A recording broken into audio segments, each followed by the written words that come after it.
सबसे पहले तो मैं आप सबका बहुत बहुत धन्यवाद करता हूं।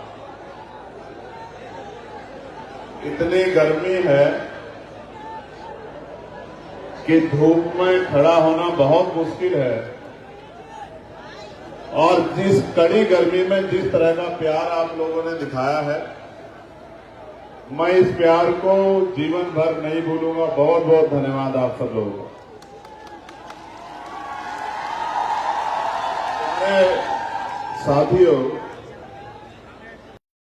साथियों से आग्रह करूंगा कि अगर वो थोड़ी सी मदद करा देंगे व्यवस्था बनाने में, ये वाली पंक्तियां सामने वाली, तो फिर अच्छा हो जाएगा। क्योंकि जब आप लोग खड़े रहोगे तो जो पीछे वाले हैं वो परेशान बेचैन हो जाएंगे कि हम भाई को कहां से देखें। इसलिए मेरा आपसे आग्रह है कि आप कृपया करके बैठ जाएं, जिससे पीछे जो साथी है मैं उनको देख पाऊं और वो मुझे देख पाएं। क्योंकि मैं रोज रोज लखीमपुर खीरी आता नहीं हूं और उनको भी घर चलाने के लिए मेहनत मजदूरी काम धाम करना पड़ता है, तो वो भी बेचारे रोज रोज रैलियों में जा नहीं पाते हैं। इसलिए अगर आप लोग थोड़ी सी व्यवस्था बना दोगे तो फिर बहुत व्यवस्था अच्छी हो जाएगी। प्यारे साथियों, सर्वप्रथम मैं, क्योंकि सम्राट अशोक जी की जयंती के अवसर पर हमने ये कार्यक्रम अपने साथियों के साथ चर्चा करके तय किया था कि हम अपने महापुरुषों की जयंती पर बड़े आयोजन करेंगे। इसी कारण से ये कार्यक्रम लखीमपुर खीरी में रखा गया। सर्वप्रथम मैं सम्राट अशोक जी को, जो एक ऐसे नायक, ऐसे योद्धा, एक ऐसे चक्रवर्ती सम्राट जिनका डंका पूरे एशिया में बजता था, आगे ना जाओ, उन सम्राट अशोक जी को अपने प्यारे श्रद्धा के सुमन अर्पित करता हूं। ऐसे तो सभी लोग नहीं आ जाएंगे और उनकी जयंती पे आप सब लोगों को बधाई देता हूं। यहां इस कार्यक्रम को करवा रहे भाई सुनील कुमार चित्तौड़ जी, सौरभ किशोर जी, इमरान खान जी, श्री कृष्ण जाटव जी, यशवंत मौर्य जी, काम यही करने आया यार, तुम अभी बात नहीं। लाखन सिंह चक जी, अनीस गाजी जी, अरविंद राजवंशी जी, अमित गौतम जी, बहन कामना जगन्नाथ जी, प्रतिमा चक जी, डॉक्टर संतोष जी, विजय सिंह जी, रोहित चौधरी जी, विष्णु चौधरी जी, सोहेल खान जी, हरदीप सिंह जी, मोहम्मद आकिब जी, भाई कुलदीप भार्गव जी, अजय गौतम जी, एडवोकेट सफीक जी, सुनील चौधरी, दाताराम वर्मा जी, दयाराम मौर्य जी, डॉक्टर निसार जी, शिव कुमार वर्मा जी, ओम प्रकाश मौर्य जी, एडवोकेट रामेंद्र वर्मा जी, तुलसीराम वर्मा जी, रामचंद्र गौतम जी, श्री पाल सिंह जी, रोहित गौतम, राहुल गौतम जी, रविकांत गौतम जी, सुषमा राज जी, जगमोहन जी, मुझसे पहले अपनी बात को रख रहे रामेश्वर पवन जी, भाई शेरबाज जी, ओमपाल जी, पूर्व विधायक जो हमसे पहले यहां अपनी बात रख के गए, मैं उनको भी और सबसे ज्यादा बधाई मैं एक एक कार्यकर्ता भीम आर्मी आजाद समाज पार्टी को देना चाहता हूं। इसलिए देना चाहता हूं कि इस गर्मी में तो बड़े बड़े पेड़ पौधे मुरझा जा रहे हैं, लेकिन इस गर्मी में भी आपकी चेहरे की चमक और पसीना बता रहा है कि आपने जो ठाना है वो 2027 में कामयाब होगा। मैं यहां बड़ी संख्या में पहुंची मेरी माओ बहनों को भी, छोटी बच्चों को भी बहुत बहुत धन्यवाद करना चाहता हूं और दिल से उनका स्वागत भी करना चाहता हूं। जो मेरी बहनें और हमारी बच्चियां और हमारी मां यहां बैठी हैं, हमारे वॉलंटियर फोर्स के साथियों का भी मैं धन्यवाद करना चाहता हूं। और जो वॉलंटियर बहनें आज हमारी हैं यहां, जो नीली और सफेद साड़ी पहनकर जो मोर्चा संभाले हुए सारी वॉलंटियर बहनों को भी बहुत बहुत धन्यवाद देना चाहता हूं। और मैं दिल से धन्यवाद देना चाहता हूं पुलिस के भाइयों का और हमारी पुलिस की बहनों का कि वो भी बहुत मजबूती से मोर्चा लेके गर्मी में अपनी ड्यूटी का निर्वहन कर रही है।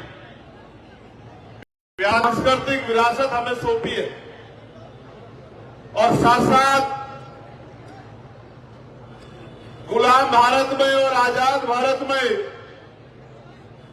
इस देश के कमजोरों को, महिलाओं को, वंचितों को, शोषितों को जगाने वाले राष्ट्रपिता ज्योतिबा फूले, छत्रपति साहूजी महाराज, डॉक्टर बाबा साहब अम्बेडकर, महामना रामस्वरूप वर्मा जी, चौधरी महाराज सिंह भारती जी, सर छोटू राम जी, बाबू शिवदयाल चौरसिया जी, परमानंद लोधी जी, बाबू जगदेव प्रसाद कुशवाहा जी, जननायक कपूरी ठाकुर जी, रामजी संतू जी लाड, मान्यवर दीना भाना वाल्मीकि जी, मेरे गुरु मान्यवर साहब श्री काशीराम जी, मां सावित्रीबाई फूले जी, मां अवंतिकाबाई लोधी जी, मां झलकारीबाई कोरी जी, मां अहिल्याबाई होलकर जी,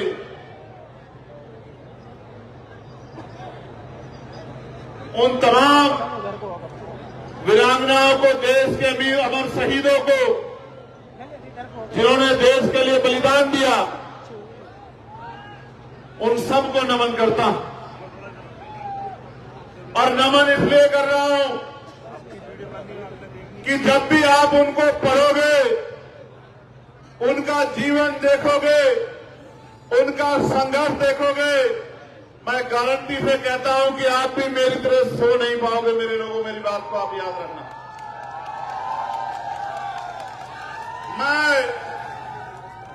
उस बच्ची को भी याद करता हूं जो 7 साल की, जिसको गुलदार उठा ले गया सिमरन को, उसके परिवार के लिए भी अपने श्रद्धा के सुमन अर्पित करता हूं। उस परिवार को उनका दुख बांटने का प्रयास करता हूं। मैं अग्निवीर के रूप में देश की सेवा कर रहे हैं लखीमपुर के लाल इंद्रजीत गुप्ता जी को भी नमन करता हूं, जिन्होंने अभी अभी शहादत दी है। प्यारे साथियों,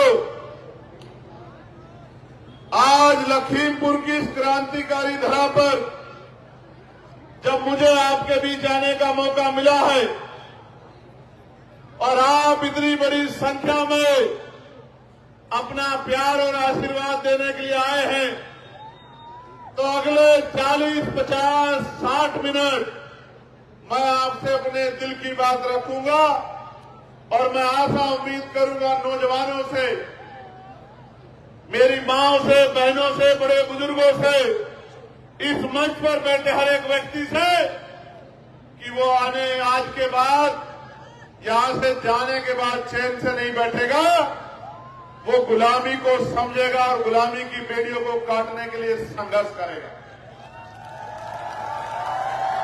प्यारे साथियों, मैं यहां के प्रशासन का भी धन्यवाद करूंगा, जिन्होंने कल रात तमाम हाय हल्ला होने के बाद हमें परमिशन दी।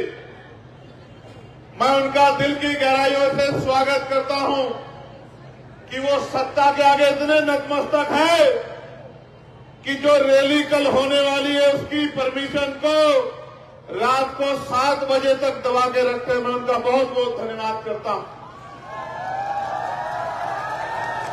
और मैं उन तमाम अधिकारियों को ये कहना चाहता हूं कि हमेशा आजाद समाज पार्टी हालात में नहीं रहेगी। मेरी बात को आप याद रखना।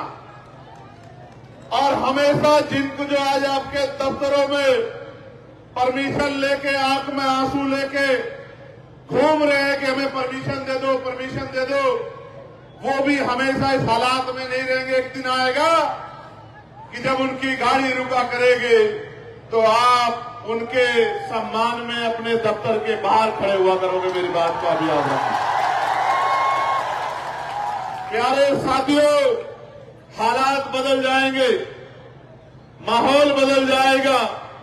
अगर आप बदल जाओ और बदलाव की ठान लो तो उत्तर प्रदेश का मिजाज बदल जाएगा। मेरी बात को आप याद रखें। मैं आज सुबह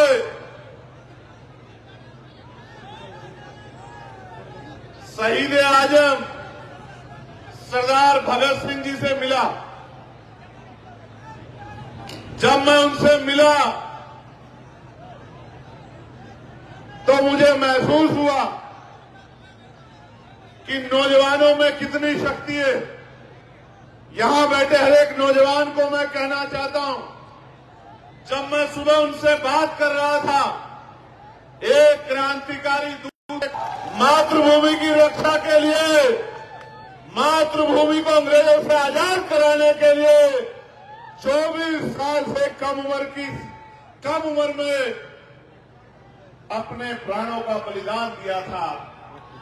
तो मैं सोच रहा था कि ये जो तमाम लोग कहते हैं कि चंद्रशेखर आजाद से तो नौजवान जुड़ा हुआ है, मैं ये कहना चाहता हूं, जब 24 साल का नौजवान अपनी मातृभूमि की रक्षा के लिए, गुलामी की बेड़ियों को काटने के लिए अपने प्राणों का हंसते हंसते बलिदान दे सकता है, तो ये जो युवा यहां खड़ा है नौजवान, अगर ये ठान ले तो 2027 में मुख्यमंत्री जी का बोरी बिस्तरा भी बांध सकता है। इस बात का भी मुझे भरोसा है।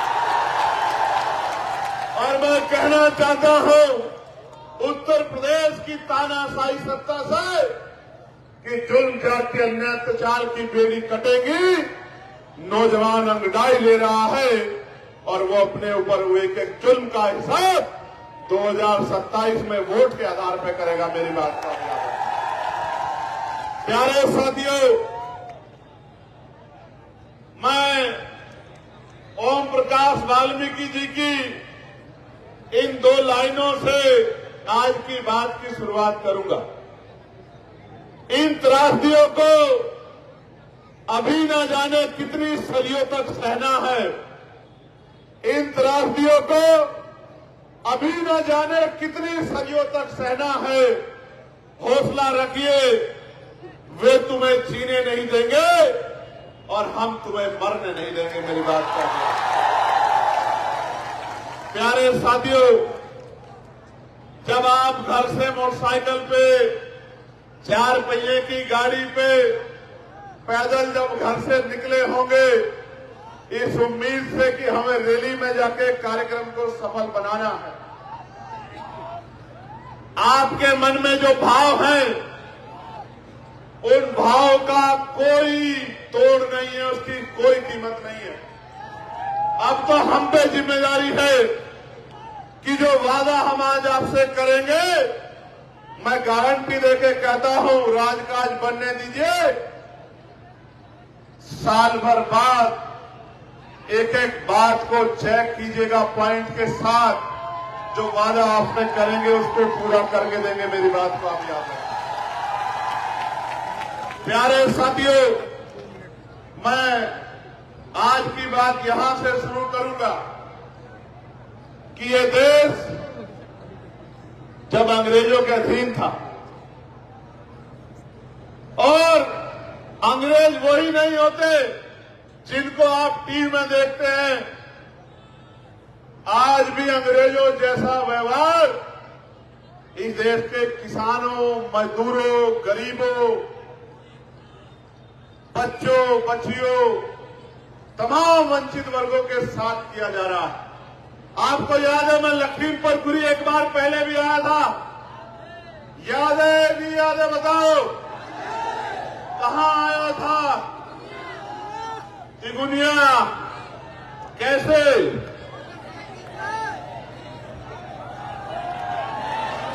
जब सीतापुर से भी पहले पुलिस ने मुझे रोककर वापस कर दिया, तो पुलिस के भाइयों का सम्मान रखते हुए 7 घंटे मोटरसाइकिल की यात्रा करके हम लोग तिगुनिया पहुंचे थे।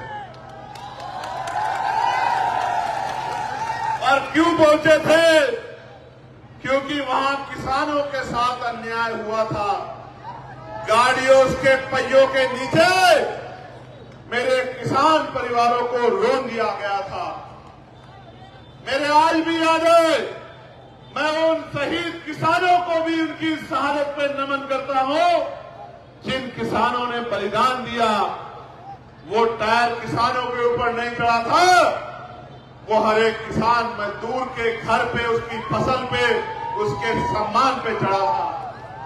प्यारे साथियों, उन किसान भाइयों को न्याय दिलाने के लिए मैं और मेरे साथी 10-12 मोटरसाइकिल लेके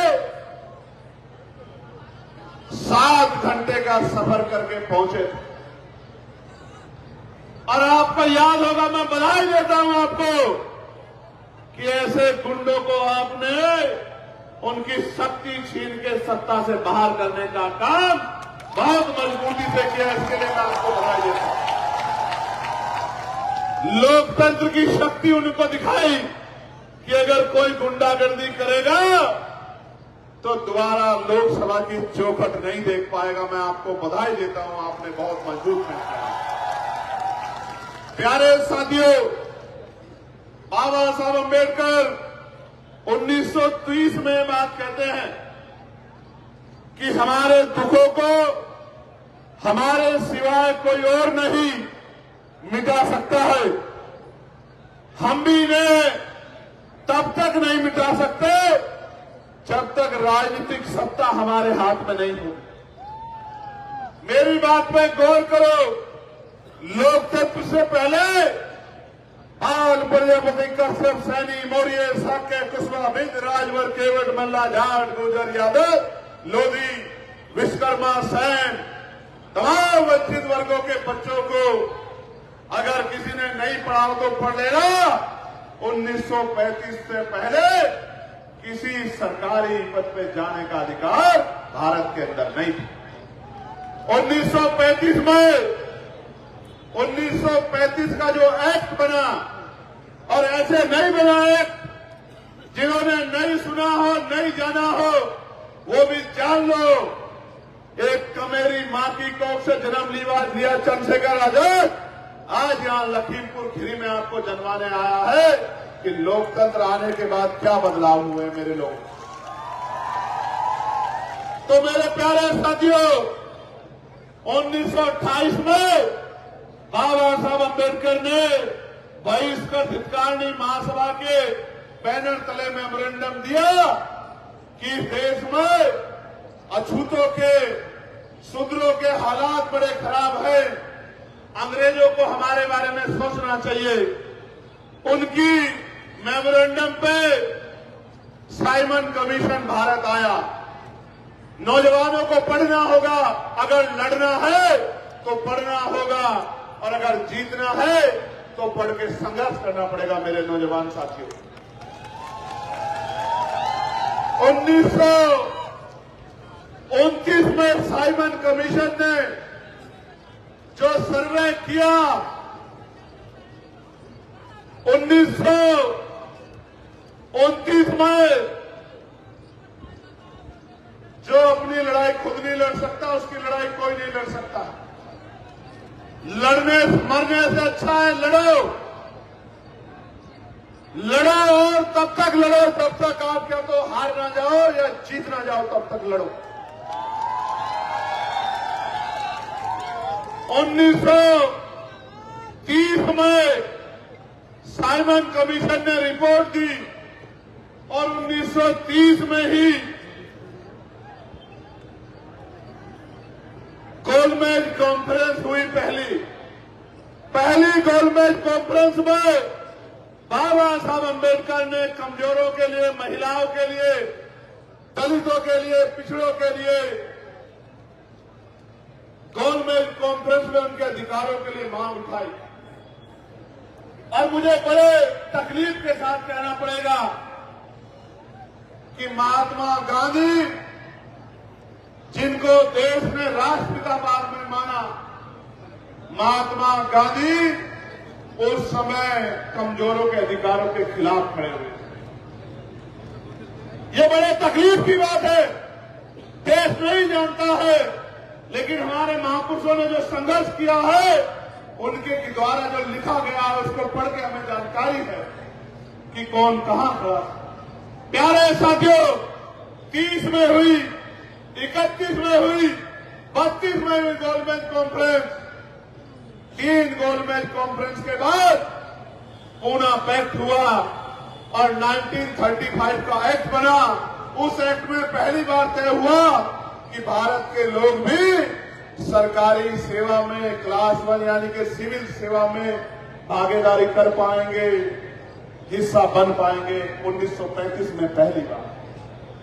प्यारे साथियों, आजादी मांगने से नहीं मिली, आजादी भीख नहीं है, आजादी करोड़ों लोगों के संघर्ष से जो शक्ति पैदा हुई, उस शक्ति का परिणाम है आजादी।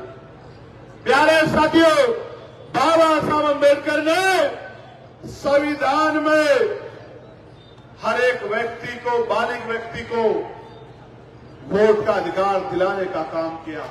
1935 तक इस देश के पैसे वाले, पूंजीपति, व्यापारी, राजशाही परिवार के लोग, जमींदार, बड़े बड़े टैक्स देने वाले, बहुत पढ़े लिखे लोग वोट करते थे, जिनकी सारी संख्या 10% थी देश की आबादी। कितने परसेंट? जोर से बताओ, कितने परसेंट?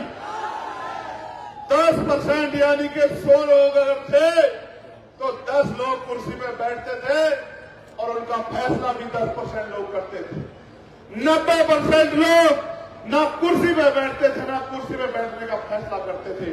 और मेरी बहनों को जानना चाहिए, पुलिस की बहनें जो आज यहां खड़ी है, उनको भी जानना चाहिए कि उन 10% में एक भी महिला नहीं थी, किसी भी जाति की और किसी भी धर्म, न वोट देने वाली, न चुनाव लड़ने वाली एक भी महिला नहीं थी। SC/ST छोड़िए, OBC छोड़िए, अपर कास्ट जिनको तथागत प्रकाश कहा जाता, सामान्य जाति जिनको कहा जाता है, नॉन SC/ST OBC जिनको कहा जाता है, उन वर्गों की महिलाएं, मुस्लिम महिलाएं, सिख महिलाएं, जैन महिलाएं भी वोट ना करती थी, ना चुनाव लड़ सकती थी। ये तो भला हो बाबा साहब अम्बेडकर का कि देश के संविधान में महिलाओं को बराबर के अधिकार दिए और प्रधान से लेकर प्रधानमंत्री व राष्ट्रपति महिलाएं बनी, तो बाबा साहब अम्बेडकर के संविधान की बदौलत बनी। आज अगर दरोगा बनी है, CO बनी है, इंस्पेक्टर बनी है, SSP बनी है, और जहां तक मुझे आइडिया है, इस जिले की SSP शायद कोई बहन है, कोई महिला इस जिले की SSP आई थी, ख्याति गर्ग। अगर IAS IPS बनी, अगर सेक्रेटरी, चीफ सेक्रेटरी बनी, अगर पायलट बनी, इंजीनियर बनी, तो बाबा साहब अम्बेडकर के संघर्ष की वजह से बनी, किसी आशीर्वाद की वजह से नहीं। तो प्यारे साथियों, ये जो वोट का अधिकार आपको दिलाया था, इसके बारे में आपको बताना चाहता हूं। अगर ये वोट का अधिकार नहीं होता तो ये बड़े बड़े महलों वाले, बड़ी बड़ी गाड़ियों वाले, बड़े बड़े बंगलों वाले, बड़े बड़े कुर्तों वाले, ये अमीर लोग कभी आपकी बस्तियों में पैर नहीं रखते। मेरे लोगों, आज तो चुनाव के समय आप कैसे सर करते हैं, कहते हैं मेरी चाची हो, मेरी ताई हो, मेरी माँ हो, मेरी भाभी हो, मेरी बहन हो, मेरी बेटी हो, और कहते हैं कि हमारे सर पे हाथ रख दो, हम आपकी लड़ाई लड़ेंगे। ये अगर ताकत बनी है, जिन मोहल्लों में जाने के लिए गाड़ी का रास्ता नहीं है मेरे लोगों, जिन मोहल्लों में गंदगी है, नालियां साफ नहीं है, सीवर साफ पानी नहीं बाहर निकल पाता, निकासी की व्यवस्था नहीं है, जहां झोपड़ियां है, जहां टूटे हुए मकान है बिना प्लस्तर के, जहां गरीब माएं आंसू बहा रही है कि कब उनका जीवन बदलेगा, जहां मेरी बहनें इंतजार कर रही है कि उनकी किस्मत कैसे बदलेगी, उन बस्तियों में अगर आज कोई जाता है, कहता है ताऊ जी, चाचा जी, भैया जी, सर पे हाथ रख दो, चाय P low, cold drink P low, अपने घर का खाना खिला दो, नमस्ते करता है, सलाम करता है, ईद मनाने की बात करता है, दिवाली होली मनाने की बात करता है, तो ये इस वजह से करता है कि आपकी उंगली में वो ताकत है, जिसको चाहो कुर्सी पे बिठा दो और जिसको चाहे जमीन पे पटक दो। ये बाबा साहब अम्बेडकर। मेरे लोगों सोच के देखो, अगर ये वोट का अधिकार चला जाए आपसे, जिस गांव में जिसपे वोट नहीं होती, कोई छोटा चुनाव देख लेना प्रधानी का, उसके दरवाजे पे कोई नहीं जाता है। जाता है क्या? बताओ जोर से, जाता है क्या? आपके घर अगर कोई मेहमान आ जाए जिसकी वोट ना हो, क्या उसके भी कोई ऐसे ही पैर पकड़ता है क्या? क्यों नहीं पकड़ता? क्योंकि उस पर वोट। तो ये बाबा साहब अम्बेडकर ने ऐसा हथियार आपको दिया है, ऐसा हथियार दिया है कि ये करोड़ों रुपए से कीमती है मेरे लोगों। 5 किलो राशन पे, चंद पैसों पे, शराब पे भावनात्मक होके अगर आप अपने वोट को किसी को दे देते हो, तो आप अपने लिए खाई खोद लेते हो। वोट दो धारी तलवार है। अपने व्यक्ति को दिया जो आपकी लड़ाई लड़ रहा है, तो उसको ताकत मिलेगी, उसको ताकत मिलेगी, तो वो ताकत आपकी होगी। और गलती से कहीं किसी की बातों में आके किसी गलत आदमी को दे दिया, उसको ताकत मिलेगी, उसको ताकत मिलेगी, तो आपके बच्चों की शिक्षा, चिकित्सा, रोजगार को खत्म करके आपको अपंग बना देगा। मेरी बात को अभी आज जो धर्म के नाम पे वोट दे रहे हो, धर्म के नाम पे बेवकूफ बन रहे हो, जो धर्म के ठेकेदार चुनाव में आके आपको कहते हैं हमें वोट दे दो, 5 साल चुनाव के बाद आपकी बस्तियों में आते हैं क्या? ईमानदार से अपना हाथ उठा के बताओ, आते हैं क्या चुनाव के बाद? चुनाव के बाद आते हैं क्या? जब आपको अपने बच्चे के लिए फीस की जरूरत होती है, कपड़े की जरूरत होती है, इलाज के लिए पैसों की जरूरत होती है, बेटी की शादी के लिए पैसों की जरूरत होती है, जब आपको घर बनाने के लिए पैसों की जरूरत होती है, तमाम जरूरतें होती है, कोई आता है कि नेता आपके घर? बताओ मेरी माँ बहनों, बताओ मेरे भाइयों, आता है क्या? क्यों नहीं आता? वो सुना है ना आपने कि मतलब निकल गया तो पहचानते नहीं। जब मतलब निकल जाता है, जब आप वोट उनको दे देते हो, फिर हम आपके हैं। कौन? हम आपके हैं। हाँ, फिर यही बात आती है जब उन बड़े बड़े लोगों के दरवाजे आप जाते हो, तो वो दरवाजे से आपको लौटा देते हैं कि जाइए अपने घर, आप कौन? हम आपको नहीं जानते। इसलिए बाबा साहब ने तो वोट आपको इसलिए दी, उनकी सोच ये थी कि जिनको सदियों तक कुर्सी पे बैठने नहीं दिया गया, जिनके फैसले लंबे समय दूसरे लोगों ने किए, जिनको उनके अधिकार नहीं मिले, उन शोषितों, वंचितों को भी इस वोट के द्वारा राजकाज करने का मौका मिलेगा। आप महसूस करके देखो वोट की ताकत। आज वही चंद्रशेखर है जिसको अपमानित करते हुए पुलिस पकड़ के जेल में डाल देती थी, आज आपके वोट की ताकत से, नगीना के लोगों के आशीर्वाद की वजह से लोकसभा में खड़ा होकर आपके हकों के लिए दहाड़ने का काम करता है। ये वोट की ताकत है मेरे लोगों। जो कल तक आंखों से गुर्राते थे, आज सम्मान से सलूट मारते हैं। ये आपकी वोट की ताकत है। और अभी तो ये ताकत कम है मेरे साथियों। एक मौका उत्तर प्रदेश में आने दो, मेरी बात को आप याद रखना। एक मौका उत्तर प्रदेश में, मुझे सलूट मारे ना मारे, लेकिन हर एक गरीब को सलूट मारने का काम ये करेंगे। मेरी बात का और जो आपको सताए उसका नाम संगठन को लिख के दे देना, उसका विशेष ख्याल रखेंगे। मेरी बात को आप याद रखें। प्यारे साथियों, मैं फिर कह रहा हूं, ये समय समय की बात है। 9 महीने का समय बाकी है। हो सकता है 9 महीने बाद ये नौजवान, ये सैलाब संकल्प लेकर अगर काम कर लेगा, तो हो सकता है हालात बदल जाएंगे और जिनको आज परमिशन नहीं मिल रही है उनकी परमिशन, उनकी सभा की व्यवस्था डीएम-एसएसपी आके कराया करेंगे। मेरी बात को प्यारे साथियों, बाबा साहब का लक्ष्य था कि हम, जो मैंने पहले कहा कि हमारे दुखों को हमारे सिवा कोई नहीं मिटा सकता। आपके जीवन में जो गरीबी है, बेबसी है, लाचारी है, जमीन नहीं है, घर नहीं है, शिक्षा नहीं है, रोजगार नहीं है, तमाम परेशानियां हैं, बाबा साहब कहते हैं कि इनकी अपनी समस्या को आप वोट की ताकत से मिटा सकते हैं। और मान्यवर काशीराम साहब तो और बड़ी बात कहते हैं, वो ये कहते हैं जिनका राजकाज होता है उनकी बहन बेटियों के साथ अन्याय अत्याचार नहीं होता, उनको मूछे रखने में उनकी हत्याएं नहीं होती, उनकी घोड़ियां नहीं रोकी जाती, उनके साथ जुल्म जाती नहीं होती, उनको किसी के आगे हाथ नहीं फैलाना पड़ता। इसलिए मैं आपको कहना आया हूं, संघर्ष करने के लिए तैयार होना पड़ेगा। तैयार हो या नहीं तैयार हो बताओ? नहीं, आवाज कम आ गई, जोर से बताओ। ये सरकार कितनी हितैषी है आपकी जानना चाहते हो?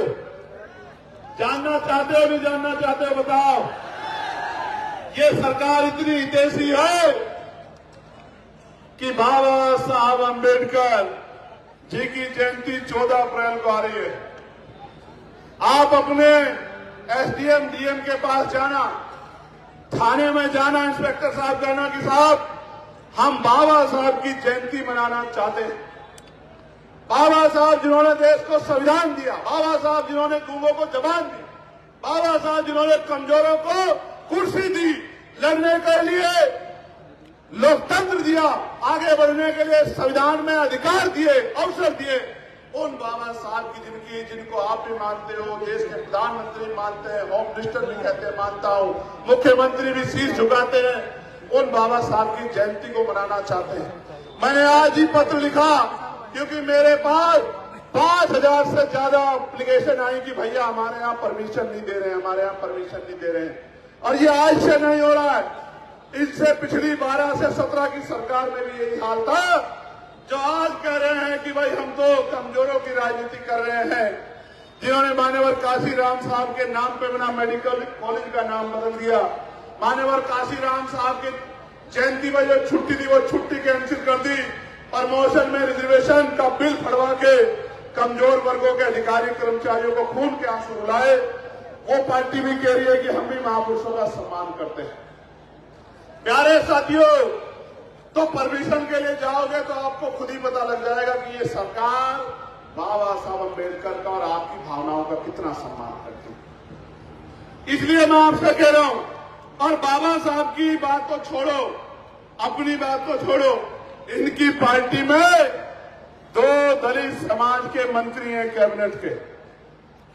एक ने कुछ दिन पहले कहा आगरा में कि साहब मैं 45 मिनट से बैठी हूं, कोई अधिकारी नहीं आया, कोई प्रोटोकॉल का पालन ही नहीं हो रहा है। और दूसरे अभी आए थे एक और जगह पर और 45 मिनट तक कन्नौज में बैठे रहे और जिलाधिकारी दफ्तर में एसी की हवा लेते रहे और अपमानित होकर चले गए। तो फिर मजबूरी में फोन करने का दिखावा करते रहे। इस सरकार में दलित मंत्रियों की ये हालात है। जब इनकी सरकार में इनके मंत्रियों की इज्जत नहीं है तो आपकी क्या होगी, आप खुद ही समझ कर देखिए।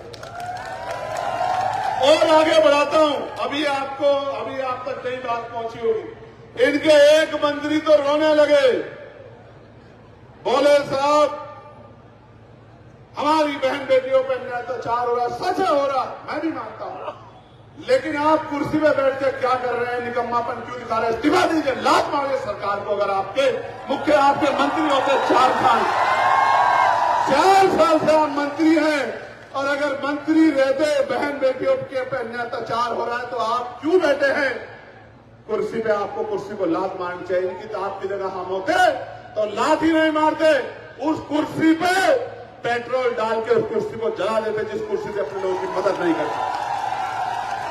रो रहे हैं कि साहब अन्याय हो रहा है। अन्याय करने वाले कौन है? अन्याय करने वाले कौन है? दलित समाज के मंत्रियों के तो ये हालात है, पिछड़े समाज के मंत्री तो रो रहे हैं। लेकिन यहां लखीमपुर खीरी में भी एक पिछड़े वर्ग के विधायक हैं। लखीमपुर खीरी में भी इतना बड़ा समाज, पूरे प्रदेश में 40 से ज्यादा विधायक, 10 के करीब सांसद, और थप्पड़ लगा बहुत जोर की। आपने देखा था नहीं देखा था? उनकी गलती नहीं है। मैं दलित पिछड़ों को समझाता हूं, मुसलमानों की बात तो पीछे भी कर दो। मैं दलित पिछड़ों को समझाता हूं कि वोट आपका लेंगे और थप्पड़ भी आपको लगाएंगे। मेरी बात को आप याद रखें। और आज तक शायद कोई कार्रवाई नहीं हो पाई, क्योंकि सरकार के मुख्यमंत्री के सजातीय लोगों का मामला है। तो फिर तो थप्पड़ दलित पिछड़ों को खाना ही पड़ेगा। वोट आपकी लेते हैं, वोट आपकी लेते हैं दलित पिछड़ों की, सरकार अपनी बनाते हैं और उस सरकार में आपके मंत्रियों को और आपके विधायकों को थप्पड़ मार मार के गाल सुझा देने का काम करते। ये है ये सरकार, जिस सरकार को आप कमजोर वर्गों की सरकार इनके कहे पे मानने लग जाते हैं। प्यारे साथियों, इसलिए कह रहा हूं, मुझसे कई लोग कहते हैं कि चंद्रशेखर भाई आप डरते नहीं हो, ये आपकी हत्या कर देंगे, ये आपको साजिश करके झूठा मुकदमा लगा के जेल में डाल देंगे। कई लोग कहते हैं आप रात को आपको फोन करते हो, आप जागे हुए मिलते हो, सोते क्यों नहीं हो? मैं आज आपको एक सच बता देना चाहता हूं। सुनना चाहते हो? जोर से बताओ, सुनना चाहते हो? हाँ सुनो फिर। मैं जब सोता हूं तो 4 से 5 महापुरुष मेरे सपने में आते हैं। जैसे ही मैं सोता हूं, कभी कोई से कभी कोई से, एक गए, आंख लगी दूसरे आ गए। कभी राष्ट्रपिता ज्योतिबा फूले आते हैं, कभी साहू जी महाराज आते हैं, फिर बाबा साहब अम्बेडकर आते हैं, फिर मान्यवर काशीराम आते हैं, फिर मामूनर रामसु वर्मा आते हैं। और बार बार मुझसे कहते हैं कि जब यहां कमजोर वर्गों के लोग खून के आंसू रो रहे हैं, उनकी बहन बेटियों पर जुल्म जातीय अत्याचार हो रहे हैं, उनका नौजवान तबका बेरोजगारी के मार सह रहा है, थाने कचहरियों में उनकी सुनवाई नहीं हो रही है, तो तुझे कैसे नींद आ जाती है? तू बेहोश हो रहा है। तो फिर मैं एकदम से जाग के खड़ा हो जाता हूं, फिर मैं उठकर बैठ जाता हूं। मेरे परिवार के लोग पूछते हैं क्या हो गया है, क्यों ऐसे अचानक उठे हो? तो मैं उनको एक ही बात कहता हूं कि अभी महापुरुषों का काम अधूरा है, उनके सपने अधूरे हैं। अभी सोने का नहीं, जागने का समय मेरे लोगों। मैं आपको भी कह रहा हूं। वो बार बार मुझे झुलाते हैं, मेरे कपड़े खींचते हैं, मुझसे पूछते हैं कि क्यों नहीं कमजोरों को इनका अधिकार दिला पा रहे। मैं हमने लोकतंत्र दे दिया, हमने संविधान दे दिया, हमने अधिकार दे दिए, संगठन बनाना सिखा दिया, लोगों को भाईचारा बनाना सिखा दिया, गरीबों की जोड़ के ताकत बनानी सिखा दी। फिर ऐसी क्या बात है कि आप लोग इस राजकाज को बना के इन गरीबों को इनके अधिकार नहीं दिला पा रहे? तो फिर मैं सोचता हूं कि बात तो उनकी सही। मैं आपको भी पूछना चाहता हूं, क्या कोई कमी बाकी है अब हमारे संघर्ष में? आप बताओ, कोई ऐसी कमी जिसके बाद जिसको पूरा करना बाकी हो, जिसके बाद आप कमर कस लो और जिस तरह 8 घंटे पेट पालने के लिए संघर्ष करते हो, तो 1 घंटा अगर आप दिन का निकाल के भाईचारा बनाने के लिए लोगों को जगाने का काम करते हो, मैं गारंटी से कहता हूं कि 2027 में ही बदलाव हो जाएगा और नीले पटके वाला आजाद समाज पार्टी का कोई ना कोई कार्यकर्ता 5 कालिदास मार्ग में बैठेगा। मेरी बात को आप याद रखें। और जिस दिन 5 कालिदास मार्ग में किसी किसान, कमजोर, दलित, पिछड़े, जाति के आधार पे नहीं, विचार के आधार पे, जाति वालों का तो मैंने आपको बता दिया कि डीएम नहीं आता, एसडीएम नहीं आता, एडीएम नहीं आता, एसएसपी नहीं आता, और थप्पड़ खाने पड़ते हैं और मंचों पे रोना पड़ता है। जो बाबा साहब फूले साहू पेरियार काशीराम साहब के विचार को मानने वाला हो, जब ऐसा आदमी, ऐसा आपका बेटा, आपका भाई, आपकी बेटी जब 5 कालिदास मार्ग में बैठेगी या बैठेगा, तो मेरी बात को याद रखना, आपको किसी दफ्तर के बाहर जाके लाइन नहीं लगानी पड़ेगी। मेरे लोगों को याद रखना, जिस काम के लिए आज दफ्तरों के बाहर लाइन लगाते हो, वो काम करने के लिए अधिकारी आपके मोहल्ले में आके टेबल कुर्सी लगा के आपका काम किया करेंगे। मेरी बात को आप याद रखना, ये चंद्रशेखर आजाद का वचन है आपको, ये वचन है चंद्रशेखर आजाद का आपको, जिन अधिकारियों के दफ्तरों में आज इस सरकार में आप पूरे दिन कागज लेके बैठे रहते हो और कोई सुनने वाला नहीं होता, और अधिकारी बड़ा आदमी आता है, सीधा अंदर जाता, मिलके चला जाता है, और जब अधिकारी कमरे से बाहर निकलता है तो घूरते हुए कि पता नहीं कहां से आते हैं गरीब लोग।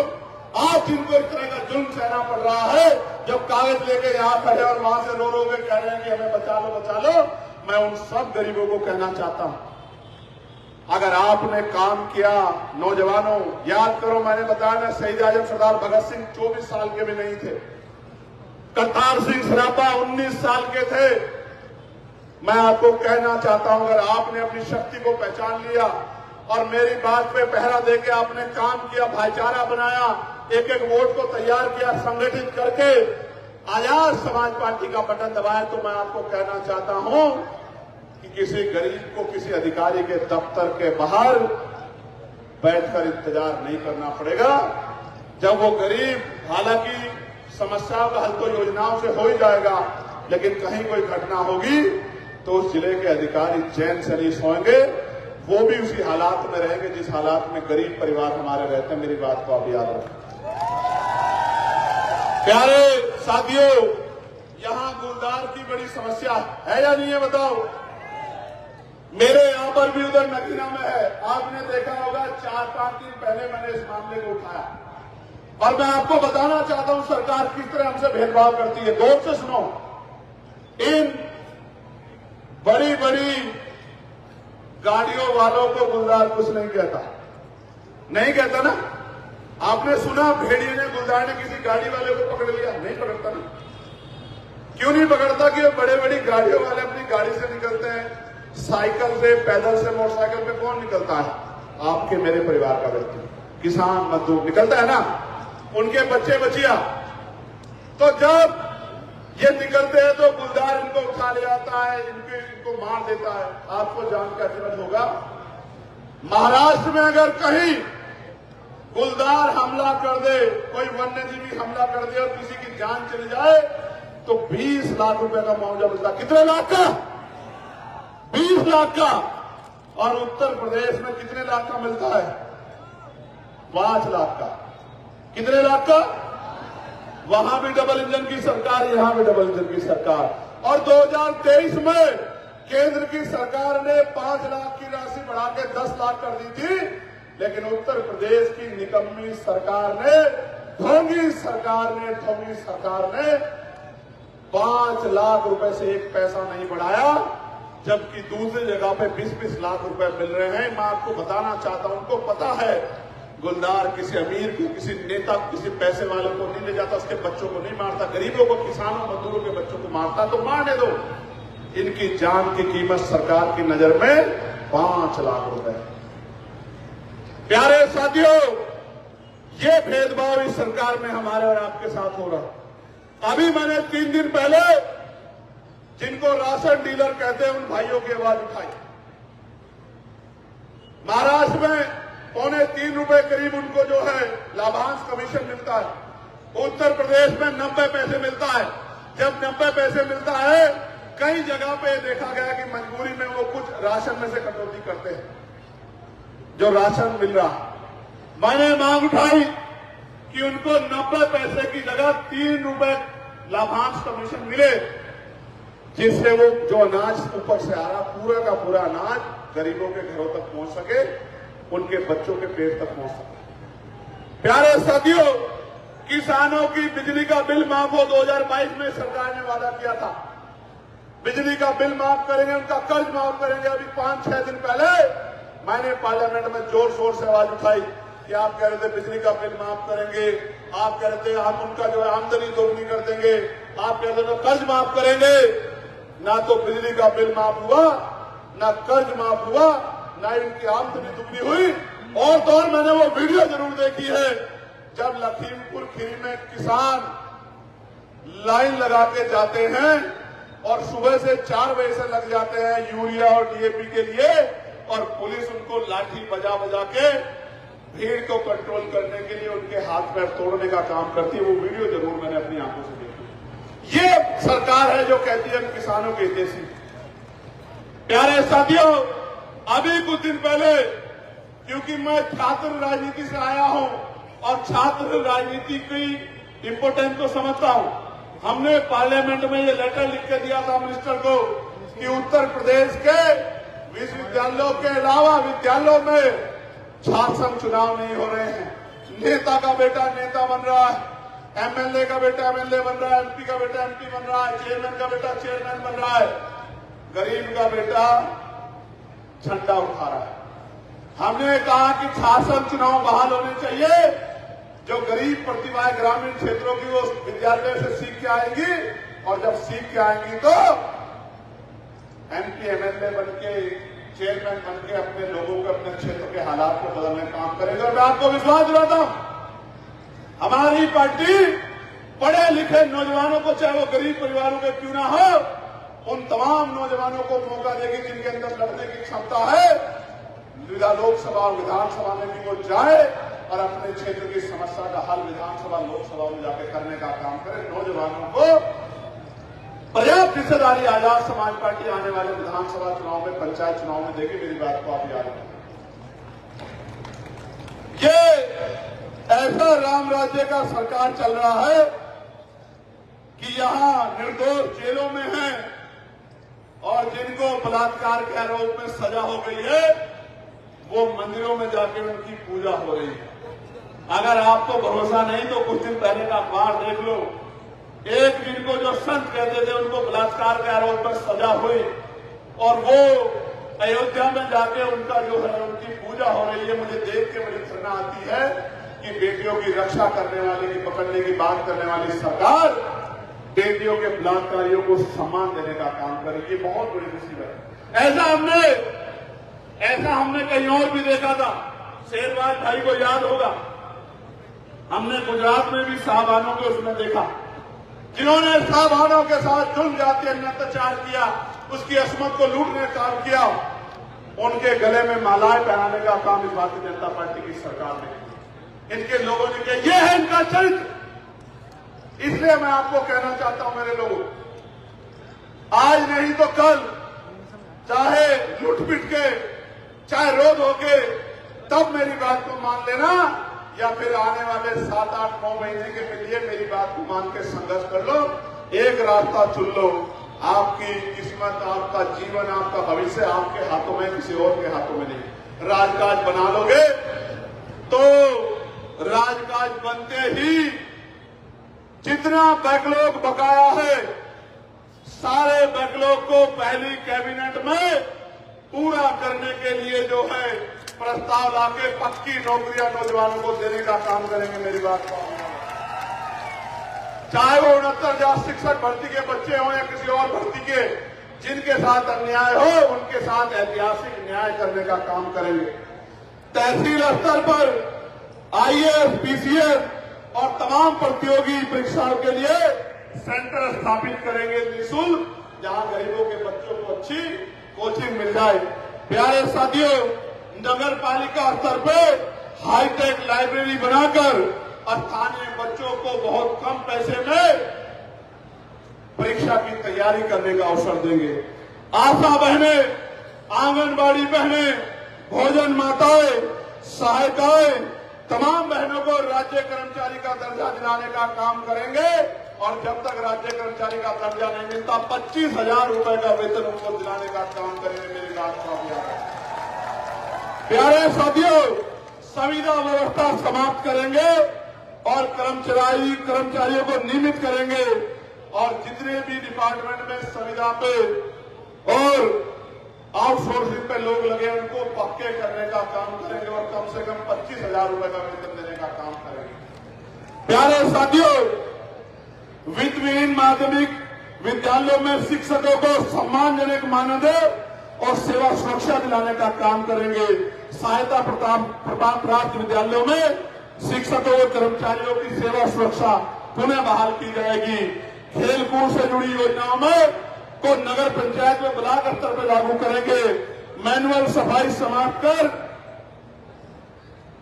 नगर पंचायत और ब्लॉक स्तर पे और ग्रामीण स्तर पे मशीन आधारित व्यवस्था लागू करेंगे।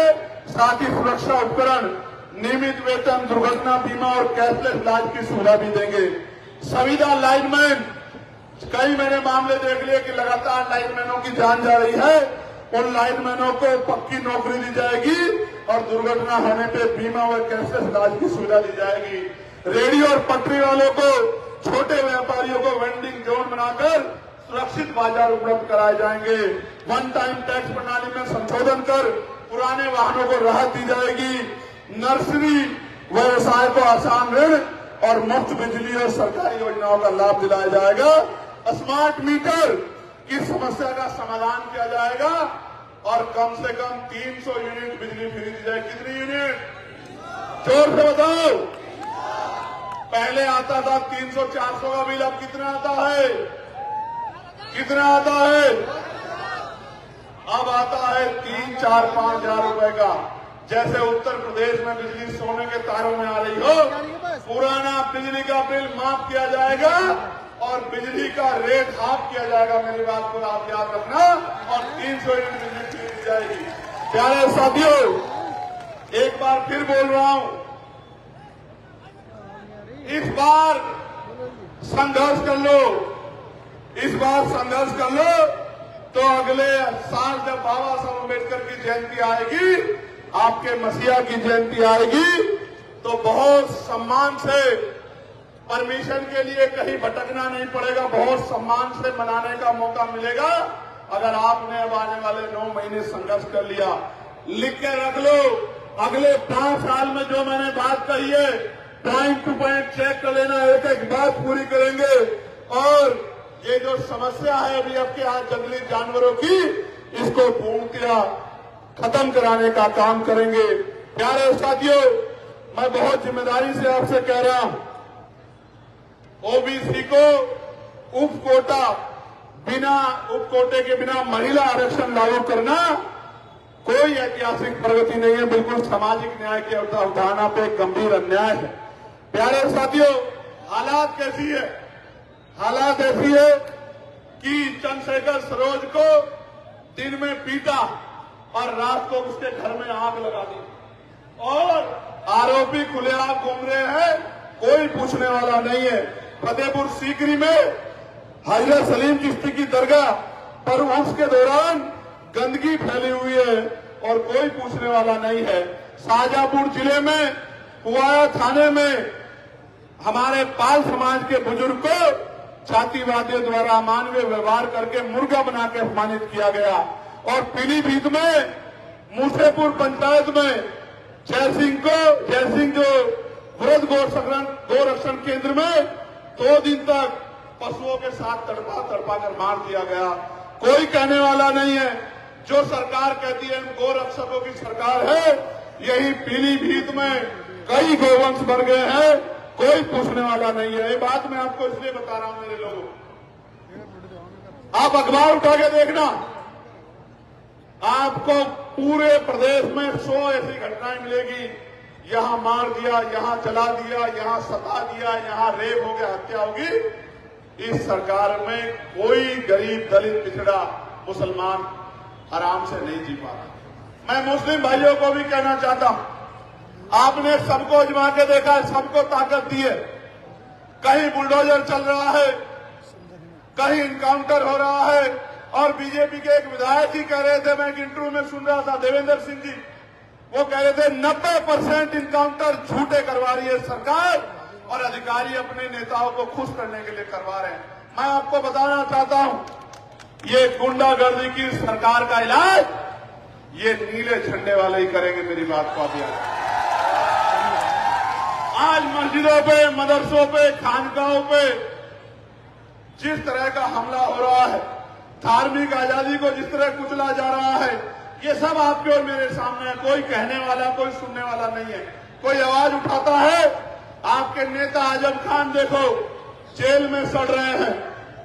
आपके और नेताओं का क्या हाल किया है। ये अपने नेताओं की रक्षा नहीं कर सकते, आपकी मेरी रक्षा क्या करेंगे। इसलिए मैं आपको भी कहना चाहता हूं, डर कर वोट मत करो, अपनी हिस्सेदारी के साथ वोट करो, स्वाभिमान सम्मान के साथ वोट करो। आजाद समाज पार्टी का दामन थानो और सम्मान, स्वाभिमान सम्मान के साथ अपनी वोट के अधिकार के साथ आगे बढ़ो। अगर आप डर कर वोट करोगे तो वही मिलेगा जो मिलता है। फिर मत कहना कि आओ चंद्रशेखर भाई हमें बचा लो, बचा लो, बचा लो। क्यों?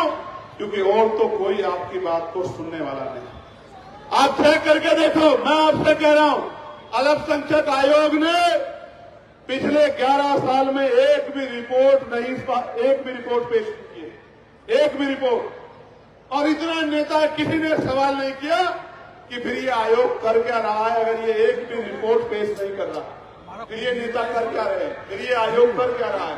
इसलिए मैं आपको कहना चाहता हूं, हमने तो पॉलिसी बनाई है, ऐसी शिक्षा व्यवस्था लागू करेंगे कि जहां अमीरों के बच्चे पढ़ते हैं उन स्कूलों को भी छोड़ के अमीर भी अपने बच्चों को उन्हीं सरकारी स्कूलों में पढ़ाएंगे जिन स्कूलों में गरीब के बच्चे पढ़ेंगे। मेरी बात को आप याद रखें। ऐसी हेल्थ पॉलिसी लागू करेंगे कि इलाज की और पैसे की कमी के कारण किसी को अपना घर, जमीन किसी के आगे गिरवी नहीं रखनी पड़ेगी। ऐसी कानून व्यवस्था लागू करेंगे कि गरीब किसान मजदूर को कोई जुल्म जाति का शिकार नहीं बना पाएगा। और मैं बहुजन मीडिया के भी अपने भाइयों बहनों का बहुत बहुत धन्यवाद करना चाहता हूं। ये बेचारे कहीं हरियाणा से चल के आते हैं, कहीं उत्तर प्रदेश के उस कोने से चल के आते हैं, कहीं मध्य प्रदेश से चल के आते हैं, कई दिन पहले आके यहां इसकी प्रक्रिया को दिखाने का काम करते हैं। मैं इनका भी बहुत बहुत, और कुछ तो ऐसे हैं जो आके मुझे पैसे भी देके जाते हैं। एक छोटी बच्ची जो बाराबंकी में नहीं मिल पाई थी, उसके पिताजी, क्या नाम है, मैं नाम नहीं जानता, क्या नाम है उनका, सियाराम, वो पीछे खड़े हैं। वो बड़े गुस्सा हुए कि मैंने 1 महीने तक, कहते हैं कहां से आते हैं लोग, कोई कहता है पैसों पे बुलाए जाते हैं, कोई कहता है फलानी पार्टी के हैं। लेकिन सियाराम भाई जैसे लोग जो 1 महीना रिक्शा चला के प्रचार करते हैं और बिल भी नहीं पाते हैं, ऐसे लोगों का नेता आज चंद्रशेखर आजाद। इसलिए बड़ा गर्व होता है। वो बच्ची आई गुल्लक लेके, कहां है उसकी गुल्लक, ये देना मुझे। ये गुल्लक लेके वो आई है, पूरी भरी हुई है, देखो आवाज आई नहीं नहीं आई। ये गरीब के मेहनत का पैसा है और ये पैसा ऐसा इनकलाब लाएगा उत्तर प्रदेश में कि गरीबों के आंखों के आंसू फिर दोबारा उनकी आंखों में नहीं आएंगे। नीरज भाई, ये एक मां है जो ये पैसे लेके आई। नोट की मोटाई इतनी बढ़ गई है कि वजन तोलोगे तो कई नोट के बराबर होगा। ये पसीना है गरीबों का, मजदूरों का पसीना। ये पैसा ऐसे नहीं आया। ये वो 50 का नोट है जो आजकल मार्केट में कम दिखता है। देखो रीज बाबू, देखो विशाल, निरंजन, देखो जो नहीं दिखता, ये मेरी मां ने उठा के रखा है। मेरे पास शब्द नहीं है। एक मेरा छोटा भाई देना, अंशुल है इसका नाम, वो पेंटिंग रखी है। ये कल इसने बनाई अपने खून से पेंटिंग।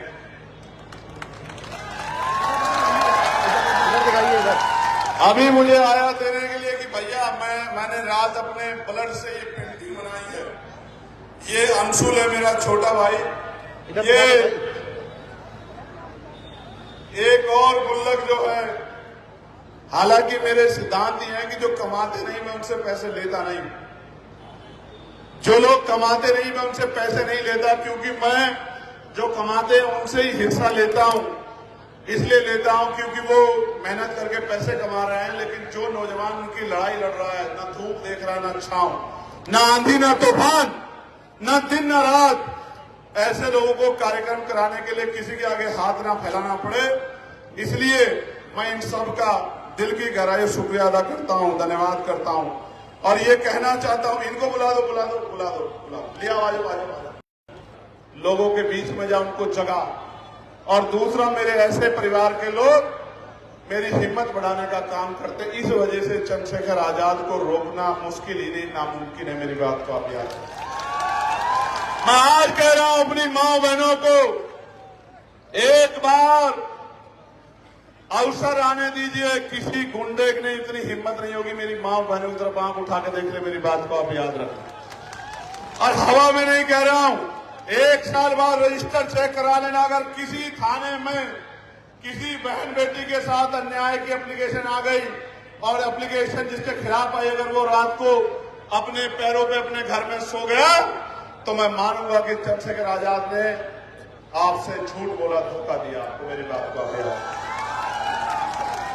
सारे काम हो सकते हैं अगर इस खाकी को खुली छूट दी जाए, गुंडागर्दी को खत्म करने की, गुंडों को सबक सिखाने की। मैं गारंटी से कहता हूं, मुझे अपनी खाकी पे इतना गर्व है।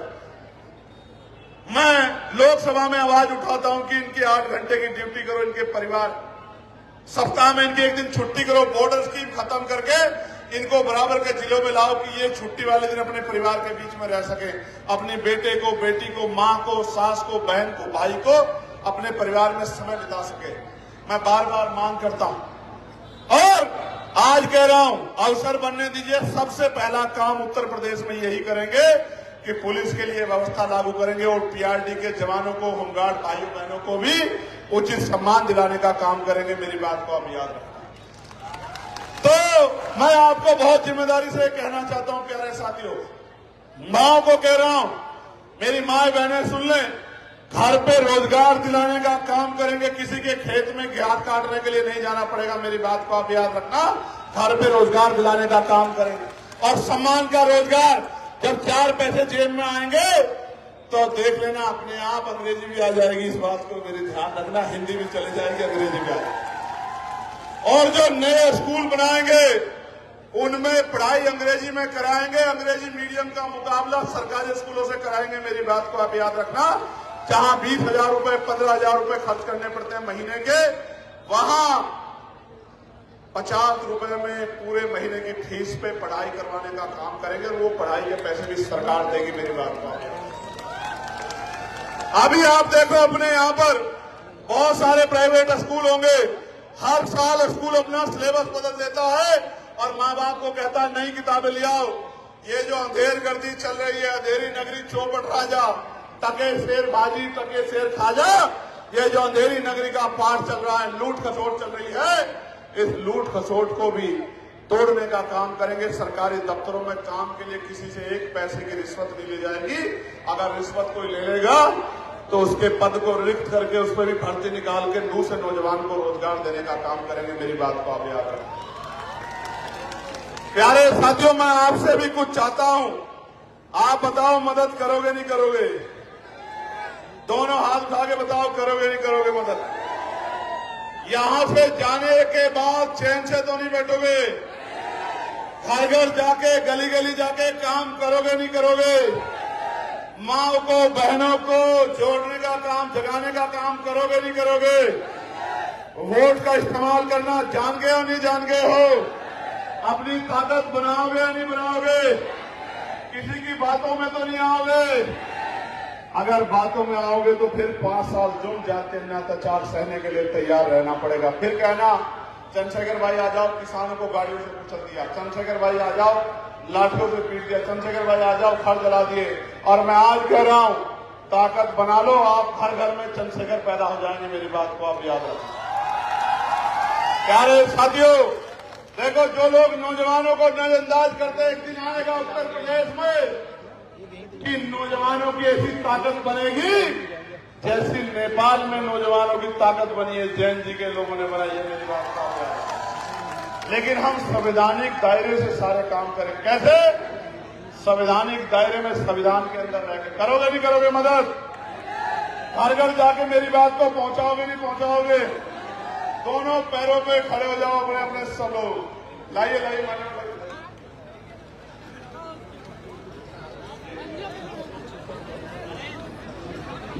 आपका नाम क्या?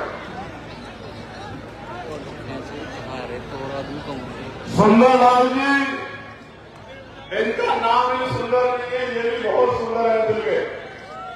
ये केतली भी लाए हैं और इस केतली में लिफाफा भी लाए हैं पार्टी को सहयोग करने के लिए। मैं सुंदरलाल जी का बहुत बहुत धन्यवाद करता हूं और मैं सुंदरलाल जी को कहना चाहता हूं,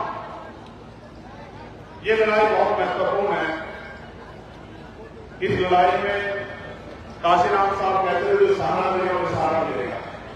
अगर आप पूंजीपतियों से मदद लोगे तो आज की सरकार की तरह पूंजीपतियों के लिए काम करोगे, और अगर गरीबों से मदद लोगे, गरीबों को मालिक बनाओगे, अगर पूंजीपतियों को मालिक बनाओगे तो उनके हिसाब से काम करोगे, और अपना मालिक गरीब जनता को बनाओगे तो उनके हिसाब से काम करोगे। मैं आपको कहना चाहता हूं, हमारे मालिक तो आप हैं लोकतंत्र में, मदद करोगे नहीं करोगे बताओ? ऐसे मुट्ठी बंद करो, ऐसे आवाज दो, जय भीम, जय भारत, जय संविधान, जय मंडल, जय जोहर। एक घोषणा और बाकी है, घोषणा नहीं है, ये होगा। आजाद समाज पार्टी ताकत में आएगी, अति पिछड़े समाज को 27% से